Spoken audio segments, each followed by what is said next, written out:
नमस्कार। जय श्री राम, जय श्री कृष्णा, हर हर महादेव। श्री शिव महापुराण संपूर्ण 11 खंड, रुद्र संहिता युद्ध खंड, षष्ठम खंड, त्रिपुरासुर का वर्णन। तारकासुर के वध के उपरांत उसके तीनों पुत्र, जिनके नाम विद्युम्न, तारकाक्षु और कमलाक्ष थे, पृथ्वी पर तपस्या करने लगे।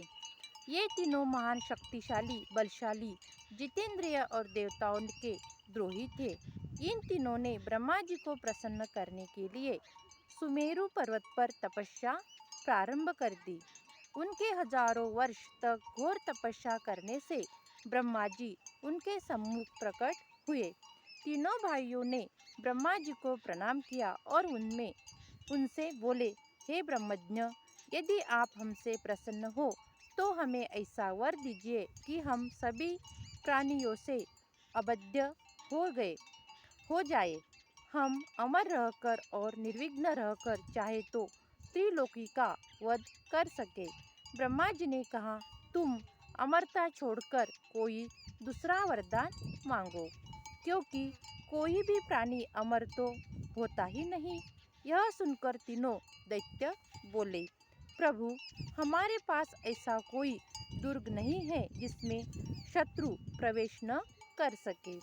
हमें ऐसे 3 पुरों का निर्माण करा दीजिए जिसमें धन संपत्ति के सभी समुदायक साधन उपस्थित हो तथा उन्हें देव या दानव कोई तोड़ न सके तथा अजेय हो।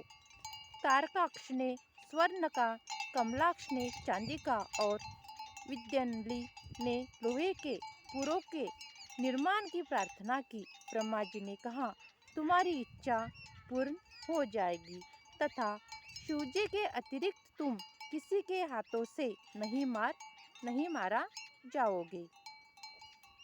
ब्रह्मा जी तारक के तीनों पुत्रों के लिए उनकी मांग के अनुसार 3 पुरों का निर्माण कराया। इनमें से एक स्वर्ग में, दूसरा आकाश में और तीसरा पृथ्वी पर स्थापित किए गए। तीनों भाई अपने अपने पुरों में आनंद पूर्वक जीवन व्यतीत करने लगे। ब्रह्मा जी के वरदान स्वरूप वे महान ऐश्वर्य का सुख भोगने लगे तथा एक छत्र राज्य करने लगे। इन्होंने त्रिलोकी अर्थात तीनों लोकों को अपने वश में कर लिया।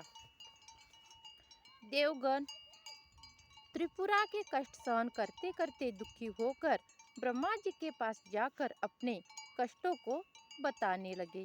ब्रह्मा जी ने उन्हें भगवान शंकर के पास जाने की सलाह दी।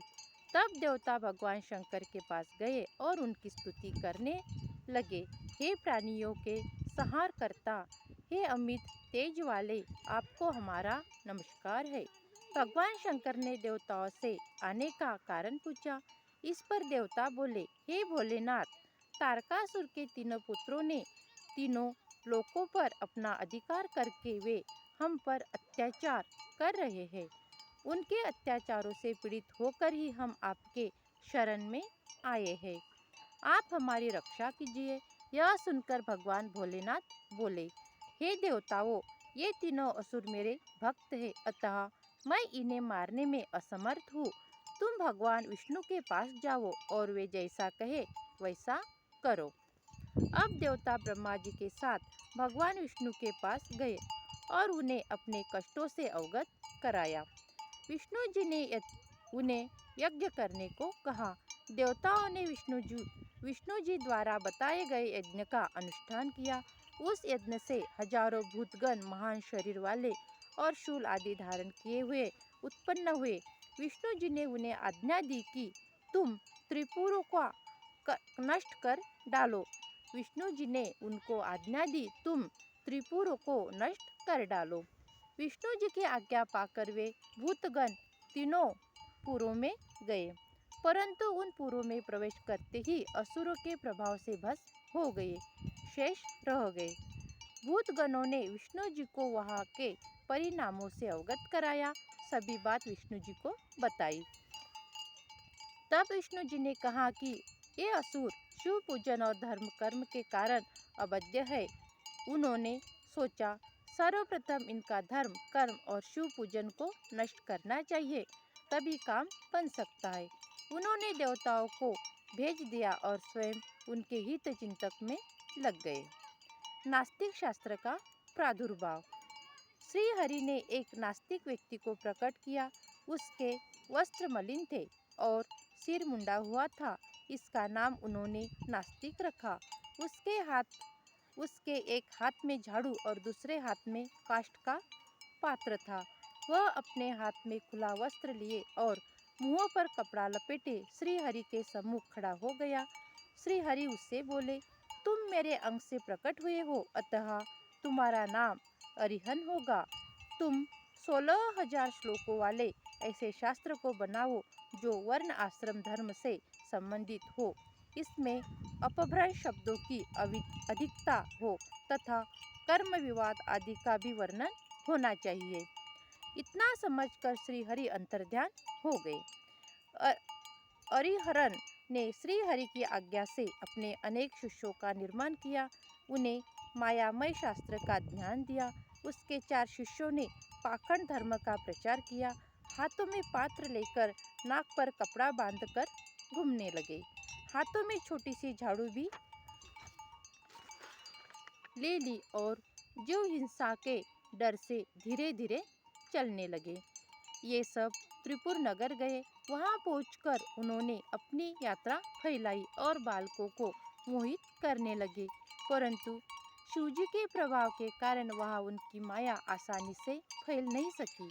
तब नारद जी उनके साथ त्रिपुर गए और त्रिपुरपतियों से मिले तो त्रिपुराधीश मोहित होकर उन ऋषि मुनियों से दीक्षित हो गए। सभी त्रिपुरवासी भी अरिहरन से बोले दीक्षित हो गए, अरिहरन से दीक्षित हो गए। इस तरह समस्त त्रिपुर उनके द्वारा क्षण भर में मायामय हो गया। त्रिपुरवत की प्रार्थना और शिवव्रत की रचना। अब त्रिपुरासुर ने शिवजी की पूजा छोड़ दी और सारा धर्म नष्ट हो गया। इससे लोग दुराचारी बन गए। श्री हरि ने कैलाश पर जाकर भगवान शिवजी की वंदना की। देवता भी उनकी प्रार्थना करने लगे। सबकी प्रार्थना पर भगवान शिव नंदी पर सवार होकर प्रकट हुए और देवताओं से बोले, मुझे दैत्य के अधर्मों का पता चल गया है, इसीलिए अब मैं इसका वध अवश्य करूंगा। अन्यों का वध श्री हरि करेंगे।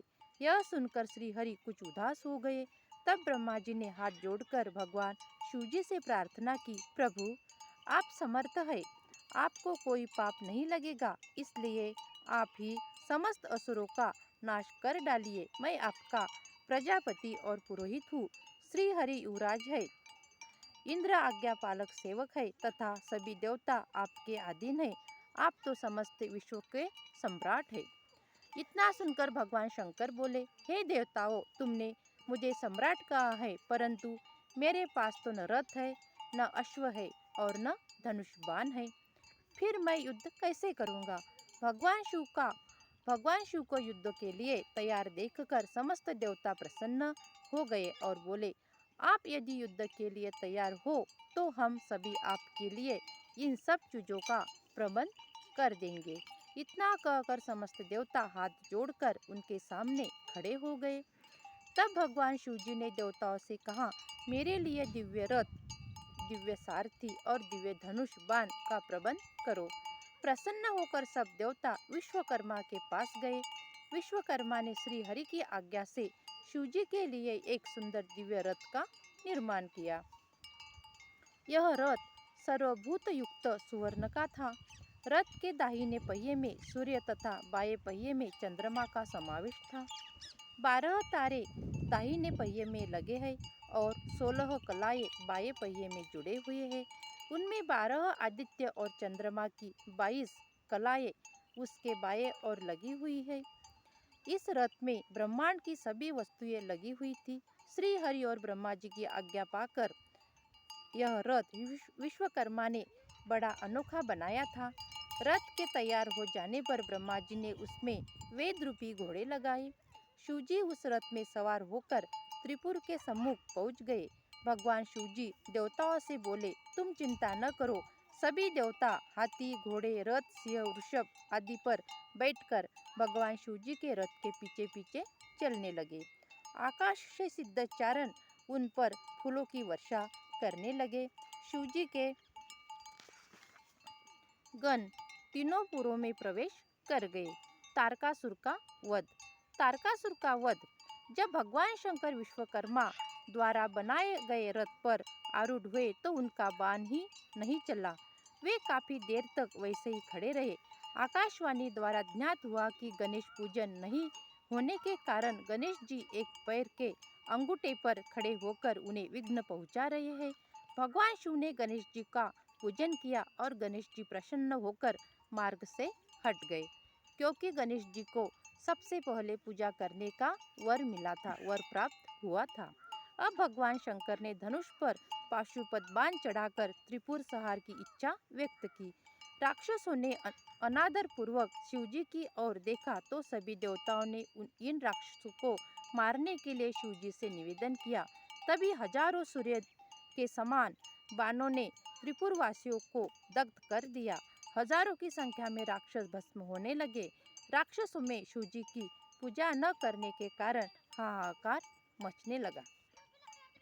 तारकाक्ष जब भस्म होने लगा तो वह भक्तिपूर्वक भगवान शंकर की ओर देखकर बोला, यह तो हमें पता था कि आप ही हमें भस्म करेंगे। हमारी यह मृत्यु बड़े बड़े मुनियों के समान है। आपसे हमारी विनती है कि जन्म जन्मांतरों तक हमारी बुद्धि आप में ही लगी रहे। मैं नामक दैत्य के अतिरिक्त सभी उसमें भस्म हो गए। इसके बाद तीनों दैत्य विद्यमली, तारकासु और कमलाक्ष शिवजी की कृपा से उनके गण हुए।